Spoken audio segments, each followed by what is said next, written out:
we just been called to meeting and said we should close the facility. Why people have purchased their items for the Christmas.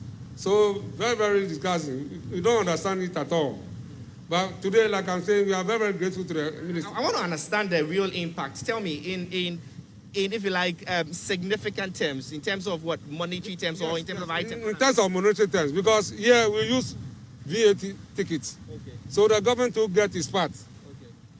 Okay. You know, people are buying drinks and vegetables so that we prepare.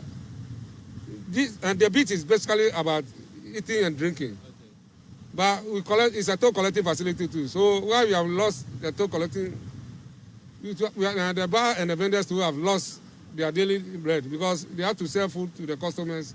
So all their things, as I'm talking to you, some have spoiled. But we are very grateful to the minister for giving us the opportunity. But how do you defend that? It's just been a couple of minutes since that ban was reviewed, and already, well, I see people who are at the beach now, they're revelers. I see people horse riding and all of that. I mean, how do you defend that? You say you are not operating, but it seems you've been operating all this while. We are not saying we are not operating. Even the minister knows that people used to come here small because the first directives that came, they say restaurant at beaches should open. That's why you can see that the places, people are jumping to the place. So that one, they give us the orders that restaurant at beaches should operate. So when you are seeing a scene like this, it's not new. They know people have been trooping here small. Yes. So how do you enforce? Because you're being allowed now to operate, but on a condition that people show proof of vaccination or are vaccinated at the entry point. How do you enforce that?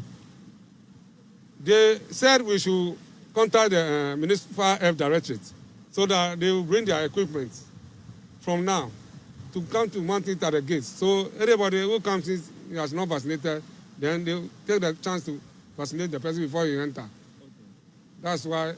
That's what they said. Okay. Yes, and so, I mean, beyond the Municipal Health Directorate mounting its stand here, I mean, I see a lot of, vendors, paraded along this particular beach. How are you going to enforce that? Make sure that people... For that, when the president came out to say that these places should be visited with vaccination cards, we make sure that all our workers, including the vendors and the waitresses, we make sure that anytime they come in, we inspect their vaccination card before they enter. We have been doing that before this closure to come. So as for that, we have been enforcing. But you are the head of security here. Deputy head of security. Tell me, so if somebody comes here, doesn't have a proof of vaccination, and is not willing to vaccinate also, what is going to happen?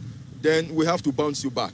The directives from the regional minister is that the police should assist us to make sure all the protocols are adhered to.